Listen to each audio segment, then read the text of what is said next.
بسم اللہ الرحمن الرحیم۔ السلام علیکم دوستو، دنیا بھر کی خبروں میں آج آپ سنیں گے، لیکن اس سے پہلے اگر ہو سکے تو لائک، سبسکرائب اور بیل آئیکن کا بٹن ضرور دبا لیں۔ شکریہ۔ امریکہ میں 130 سے زائد گاڑیاں آپس میں ٹکرا گئیں۔ چائنا نے BBC پر پابندی لگا دی۔ انڈیا میں کورونا ویکسینیشن کے بعد شہریت کے نئے قانون پر عمل ہوگا، وزیر داخلہ۔ شوگر کی دوا سے موٹاپے میں کمی کا کامیاب تجربہ۔ ماڈل جنہوں نے اسلام کے لیے شوبز چھوڑ دیا تھا، سوشل میڈیا پر واپسی۔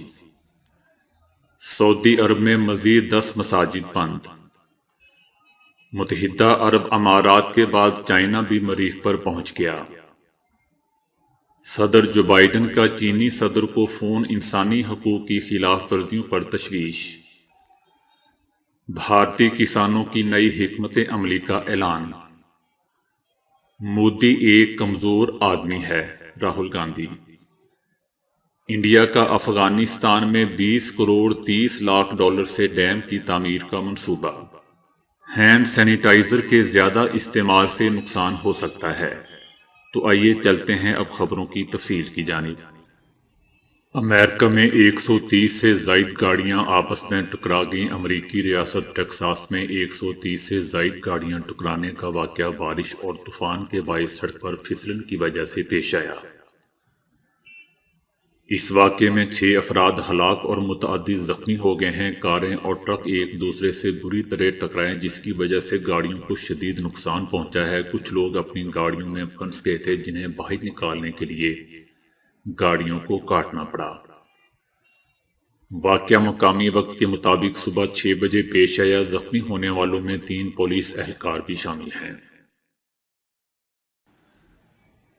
ایغور مسلمانوں کے لیے آواز اٹھانا BBC کو مہنگا پڑ گیا۔ چائنا نے برطانوی نشریاتی ادارے پر پابندی لگا دی۔ چائنا کی ریگولیٹری اتھارٹی نے جمعرات کو اعلان کیا ہے کہ اس نے BBC ورلڈ نیوز کی نشریات پر پابندی لگا دی ہے۔ یہ بھی کہا گیا ہے کہ چینل نے اپنے مواد میں ملک میں رپورٹنگ کے لیے واضح کردہ رہنما اصولوں کی سنگین خلاف ورزی کی ہے۔ یہ قدم BBC کی 3 فروری کو نشر ہونے والی ایغور مسلمان خواتین کے ساتھ زیادتی اور تشدد سے متعلق رپورٹ کے بعد اٹھایا گیا۔ چائنا کی جانب سے جاری اعلامیے میں کہا گیا ہے کہ NTRA چائنا میں BBC کو نشریات جاری رکھنے کی اجازت نہیں دے گا اور اس کی سالانہ نشریات کی درخواست کو بھی قبول نہیں کرے گا۔ BBC نے چائنا کے اقدام پر مایوسی کا اظہار کیا ہے۔ ترجمان کا کہنا ہے کہ BBC دنیا کا سب سے زیادہ معتبر نشریاتی ادارہ ہے اور دنیا بھر سے ملنے والی خبروں کی منصفانہ، غیر جانبدارانہ اور کسی کی حمایت کے بغیر رپورٹنگ کرتا ہے۔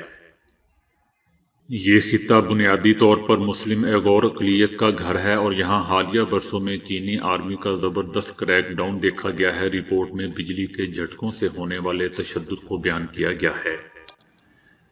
انسانی حقوق کی تنظیموں کا خیال ہے کہ سنگیانگ میں کم از کم 10 لاکھ ایغور اور ترکش زبان بولنے والے مسلمان کیمپوں میں قید ہیں۔ چائنا کی وزارت خارجہ نے BBC کی رپورٹس کو جھوٹا قرار دیا تھا۔ انڈیا کے وزیر داخلہ نے کہا ہے کہ شہریت کے نئے قانون CAA کے تحت پناہ گزینوں کو انڈیا کی شہریت دینے کا سلسلہ کورونا ویکسینیشن پوری ہونے کے بعد شروع کیا جائے گا۔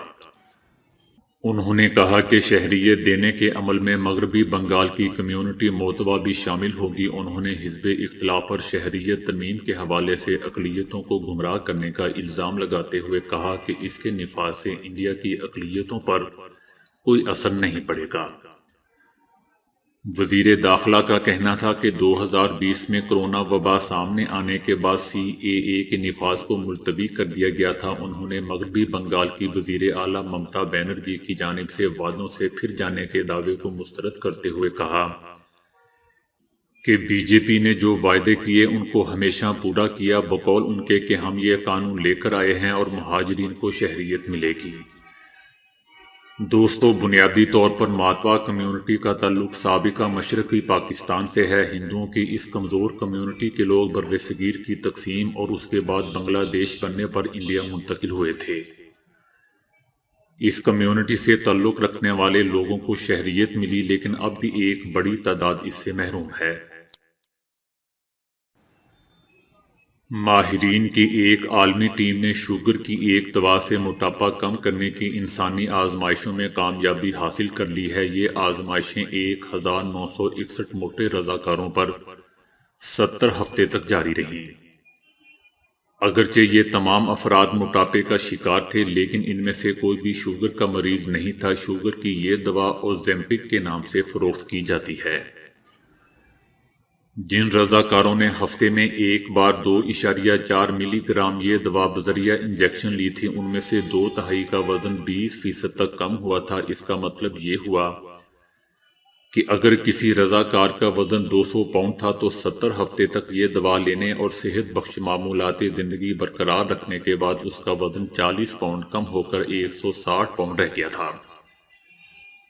یہ کامیابی اتنی غیر معمولی ہے کہ یہ دوا تیار کرنے والی یورپی فارماسیوٹیکل کمپنی نے وزن کم کرنے کے لیے اسے علیحدہ سے فروخت کرنے کی اجازت طلب کر لی ہے۔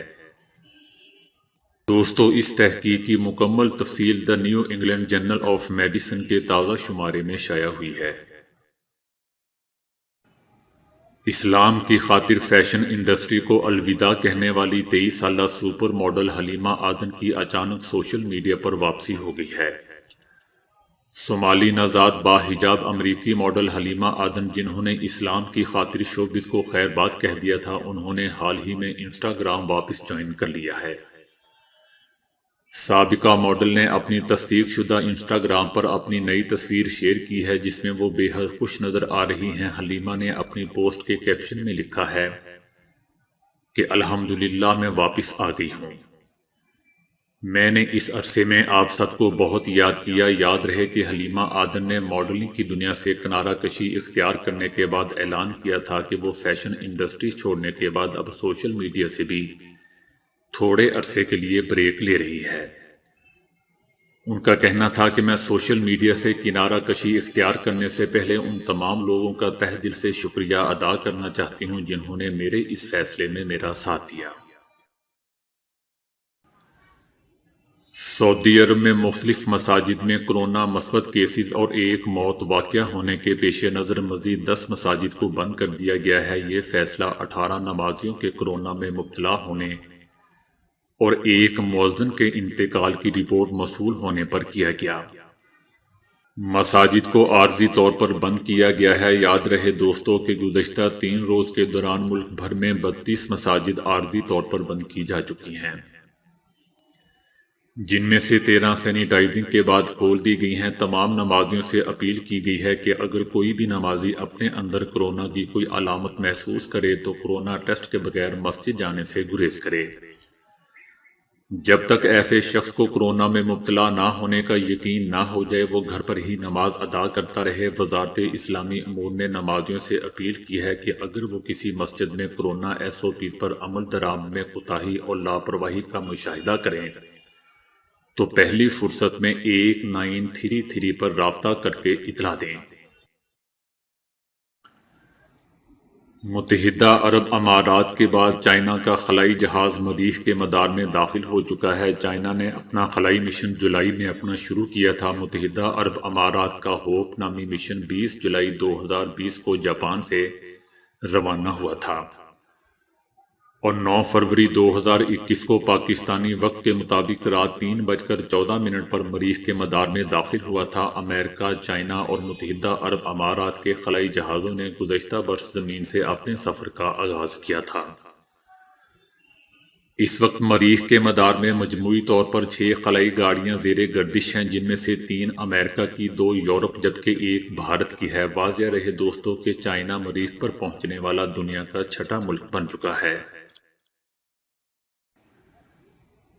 صدر جو بائیڈن نے اپنی چینی ہم منصب صدر شی سے مسلم اکثریتی صوبے سنجیانگ میں انسانی حقوق کی خلاف ورزیوں پر تشویش کا اظہار کیا ہے۔ صدر جو بائیڈن نے عہدہ سنبھالنے کے بعد پہلی مرتبہ چینی صدر شی سے ٹیلی فونک رابطہ کیا ہے۔ دونوں صدور کے درمیان بات چیت کے دوران صدر جو بائیڈن نے چائنا کی جابرانہ اور غیر منصفانہ معاشی پالیسیوں پر تشویش کا بھی اظہار کیا۔ صدر جو بائیڈن نے صدر شی کے ساتھ گفتگو میں ہانگ کانگ میں جمہوریت پسندوں کے خلاف کریک ڈاؤن اور چائنا کے مسلم اکثریتی صوبے سنگیانگ میں انسانی حقوق کی پامالی کا معاملہ بھی اٹھایا۔ صدر جو بائیڈن نے چین کے نئے سال کے آغاز پر چین کی عوام کو مبارکباد دی اور نیک خواہشات کا اظہار بھی کیا۔ سابق امریکی صدر ٹرمپ کے 4 سالہ دور کے بعد نئے صدر نے چائنا کے ساتھ تعلقات کی ایک نئی بنیاد رکھی ہے۔ صدر جو بائیڈن نے اپنے چینی ہم منصب سے جنوبی بحیرہ اوقیانوس میں چائنا کی بڑھتی ہوئی طاقت کی مخالفت بھی کی۔ ساتھ ہی انہوں نے جنوبی بحیرہ اوقیانوس پر چینی اثر و رسوخ کے حوالے سے کہا کہ اسے آزاد اور کھلا ہونا چاہیے۔ صدر جو بائیڈن نے چائنا کے ساتھ عملی اور نتیجہ خیز تعلقات استوار کرنے کے عزم کا اظہار کیا جو امریکی عوام اور اتحادیوں کے مفادات کی ترجمانی کریں۔ بھارت میں زرعی قوانین کے خلاف 2 ماہ سے احتجاج کرتے کسانوں نے نئی حکمت عملی کا اعلان کر دیا ہے۔ بھارتی میڈیا کے مطابق کسان مورچہ کی اہم میٹنگ میں متفقہ طور پر فیصلہ کیا گیا کہ کسان تحریک کو مزید تیز کیا جائے گا، جبکہ تینوں زرعی قوانین کو منسوخ کرنے کا مطالبہ دہراتے ہوئے کسان مورچہ نے اعلان کیا کہ 18 فروری کو دوپہر 12 بجے سے شام 4 بجے تک ریل روکو مہم چلائی جائے گی۔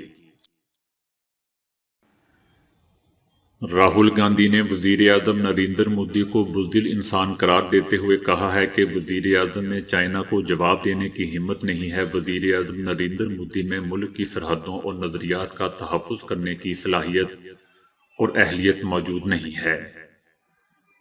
وزیر اعظم میں چائنا کے سامنے کھڑے ہونے کی ہمت نہیں ہے۔ مودی کی بزدلی نے بھارتی آرمی کی قربانیاں رائیگاں کر دی ہیں اور بھارت میں کسی کو ایسا کرنے کی اجازت نہیں ہونی چاہیے۔